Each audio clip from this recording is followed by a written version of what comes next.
nti buli muntu Mukama gwaleese mu kyakiyo ogenda mmuvunaanibwako, agenda kukuvunaanako omuntu oyo olw'ekyo ekigambo ky'obuulira gy'ali. Okitegeera, agenda mmuvunaana ku ggwe. So beera mwegendereza okubanga otegeera ekigambo ky'obuulira abantu. Tuvula abantu kati bazibye amaaso, batandise kudda mu nsi, badduse eri Katonda, baddukidde mu nsi, kubanga abasumba mulemereddwa okuliisa abantu emmere eteekeddwa okubaliisa. Mulemereddwa okubanywesa amazzi agateekeddwa okubanyweseza. Abantu bongera kulwala mitima, bongera kubula. Owandibuulidde enjiri ey'okusonyiwagana, obuulira njiri ya bukyayi, kati oli eyandibadde asonyiwa n'ayongera kukyawa.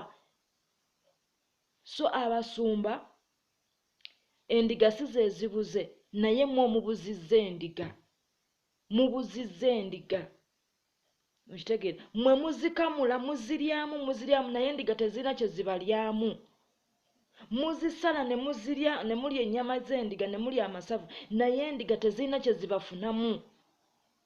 Mwandibadde muliisa endiga. Ente agiwa omuddo gwewa amata, naye mmwe muli kunywa amata, naye ng'ente ezo temuziriisiza, endiga temuziriisizza. Muliwoza ki? Kubanga buli muntu agenda kuweebwa embalirwa ng'ayimirira ku lw'ekkanisa eyo olw'obuvunaanyizibwa Katonda bwe yamukwasa. Abasumba mwomubuzizza endiga, abasumba mwomubuzizza abantu ba Mukama. Mwomubuzizza abantu ba Mukama olw'ebyo bye mubuulira, olw'ebyo bye muyigiriza mu bantu, olw'ebyo bye muyimirira ku katuuti ne mwogera. Tewakyali ntiisa eri abantu eri Katonda. Abantu tebakyalina kwagala eri Katonda olw'ebyo bye muyigiriza. Zibasanze oba zitusanze, kubanga tuvudde ku musingi Kristo gwe